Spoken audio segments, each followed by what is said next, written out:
शादी होती है, तो जैसे ही शादी होती है और अगर वो माँ बनना चाहती हैं, तो कम से कम 6 महीना पहले से हम लोग आजकल कहते हैं प्री कंसेप्शुअल काउंसलिंग, तो उन्हें डॉक्टर से, गायनेकोलॉजिस्ट से जाकर मिलना चाहिए। महिलाएँ जो हैं वो समझती हैं कि प्रेग्नेंट हो गई हैं तो कोई काम नहीं करना है बैठे हुए, ऐसा नहीं होना चाहिए। नॉर्मल मूवमेंट होना चाहिए, अपने खान-पान पर विशेष ध्यान रखना चाहिए, रेगुलर बहुत लिमिटेड लेकिन ब्रिस्क वॉक नहीं करें, नॉर्मल वॉक करें।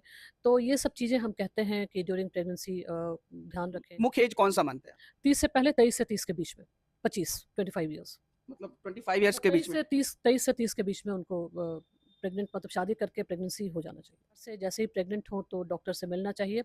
प्राइवेट में जाएँ या फिर हॉस्पिटल में जाएँ, अभी तो सब कुछ है हमारे बिहार में। 9th मंथ में आएँगे हमारे पास और पता चला कि उनमें बच्चे का ग्रोथ नहीं हुआ है या वो डायबिटिक हैं, जेस्टेशनल डायबिटीज़ मेलाइटस हो गया है या वो हाइपरटेंसिव हैं या कभी-कभी फिट्स लेकर चली आती हैं। तो अगर वो शुरू से ही हमारे संपर्क में रहेंगी, तो हम ऐसा मौका आने नहीं जिस वक़्त वो कंसीव करती हैं, उस वक़्त इस तरह की बीमारी अगर न हो, तो ज़्यादा अच्छा होता है। देखिए, भारत में अगर मातृ मृत्यु दर की बात करें तो वो पहले के मुकाबले घटा तो है, लेकिन वही जो लक्ष्य थी भारत सरकार की वो अभी तक पूरा नहीं हो सका है। बिहार में भी अगर मृत्यु दर की बात करें, मातृ मृत्यु दर की, तो वो भी घटा है, लेकिन जो लक्ष्य सरकार की है वो अभी तक पा नहीं सकी है। लगभग बहुत दिनों के प्रयास के बाद भी अभी तक सिर्फ घटा है, लेकिन जो लक्ष्य है वो जो पहुंचना चाहिए था जो लक्ष्य तक वो पहुंच नहीं पाई है। इसी विषय पे आज हमारे साथ चर्चा करने के लिए मौजूद है एनएमसीएच की प्रोफेसर डॉक्टर विनीता सिंह है, जो गायनेकोलॉजिस्ट भी हैं। मैम, बहुत बहुत शुक्रिया हमारे चैनल पे आने के लिए। Thank you very much. जो एसडीजी गोल है, मातृ मृत्यु दर जो है, उसका गोल है कि 2030 तक वो 70 या 70 से नीचे आ जाए। और जिस रफ्तार से भारतवर्ष में इसकी कमी हो रही है, उसको देखते हुए लगता है कि हमें और भी मेहनत करना पड़ेगा इस गोल को पाने के लिए।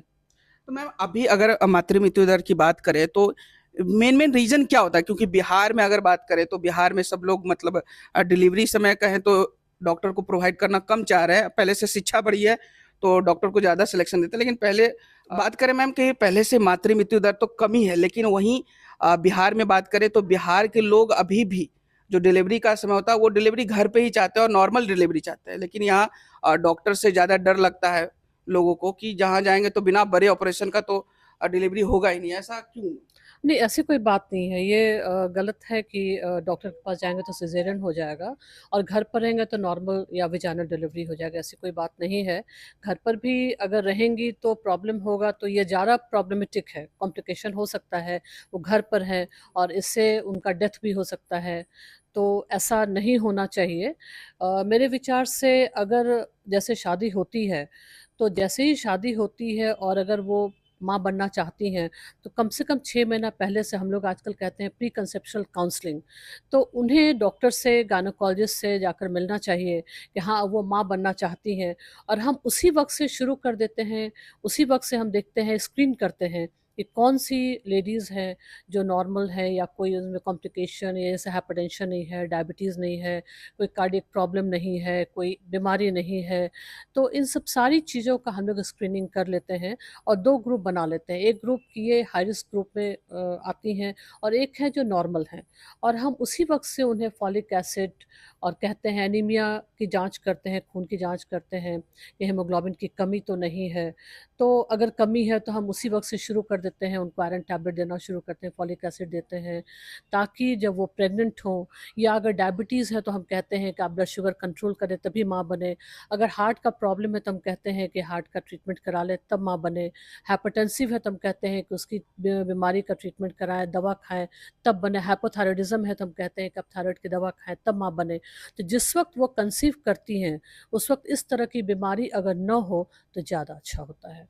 मैम, अगर बिहार में अभी जागरूकता की बात करें तो अभी तक भी लोगों में जागरूकता बहुत कम है इसको लेकर कि जब माँ बनने का इच्छा हो तो लोग डॉक्टर से मिलना बाद में मिलते हैं, जब डिलीवरी समय होता है तब ज़्यादातर डॉक्टर से मिलते हैं।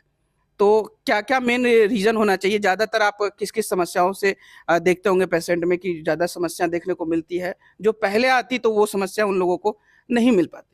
अभी जैसा मैंने आपको कहा कि अगर diabetes, hypertension, hypothyroidism, heart disease, SLE बहुत सारी बीमारियाँ होती हैं या ट्यूबरकुलोसिस से ग्रस्त ग्रस्त हैं या एनीमिक हैं, तो ये सारी चीज़ों को हम देखते हुए उन्हें ट्रीट करके हम माँ बनने की बात करते हैं। तो अगर वो एकदम से बिल्कुल 9th मंथ में आएँगे हमारे पास और पता चला कि उनमें बच्चे का ग्रोथ नहीं हुआ है या वो डायबिटिक हैं, जेस्टेशनल डायबिटीज़ मेलाइटस हो गया है या वो हाइपरटेंसिव हैं या कभी-कभी फिट्स लेकर चली आती हैं, तो अगर वो शुरू से ही हमारे संपर्क में रहेंगी, तो हम ऐसा मौका आने नहीं देंगे, ऐसा है और हम बताएँगे कि कहाँ कैसे डिलीवरी होनी चाहिए। अगर हाई रिस्क ग्रुप में बिलॉन्ग करती हैं, तो हम कहते हैं टर्शियरी सेंटर में जाइए और अगर वो लगता है कि सब कुछ ठीक है, तो हम उस जगह कहते हैं, जहाँ कम से कम नॉर्मल डिलीवरी की सारी सुविधा हो। तो मेरे विचार से जैसे ही प्रेग्नेंट हों, तो डॉक्टर से मिलना चाहिए।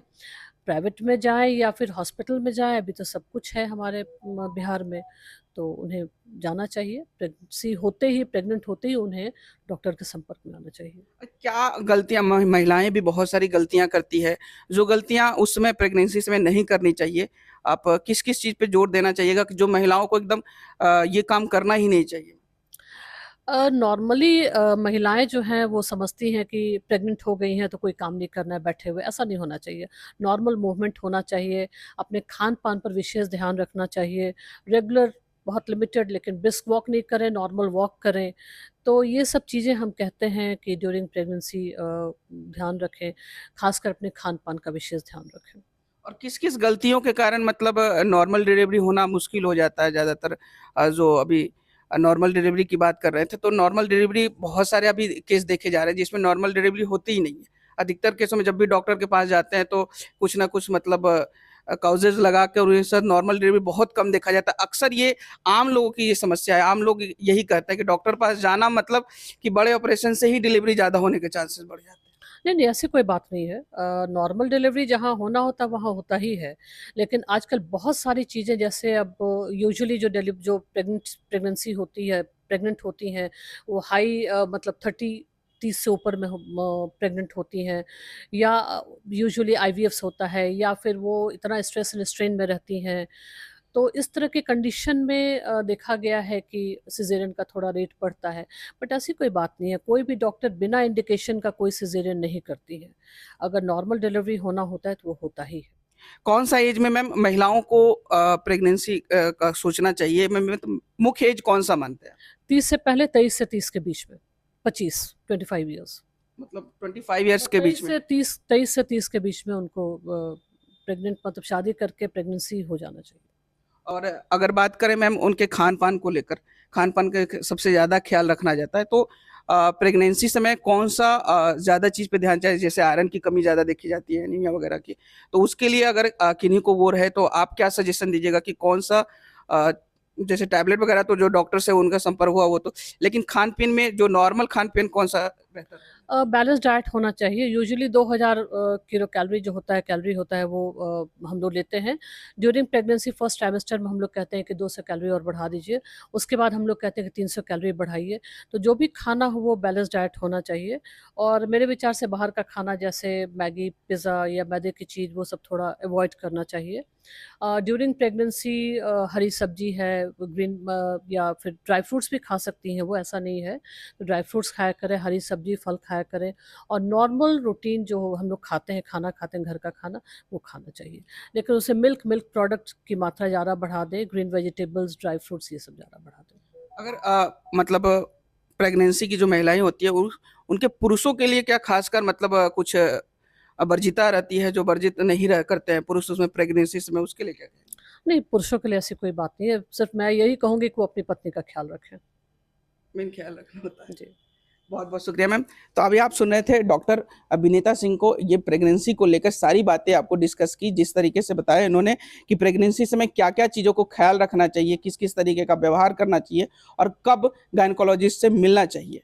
फिलहाल इस खबर में इतना ही। इस वीडियो की प्रतिक्रिया आप हमें कमेंट में ज़रूर दीजिएगा और ऐसी ही तमाम खबरों से जुड़े रहने के लिए हमारे चैनल पे बने रहिएगा। बहुत-बहुत शुक्रिया।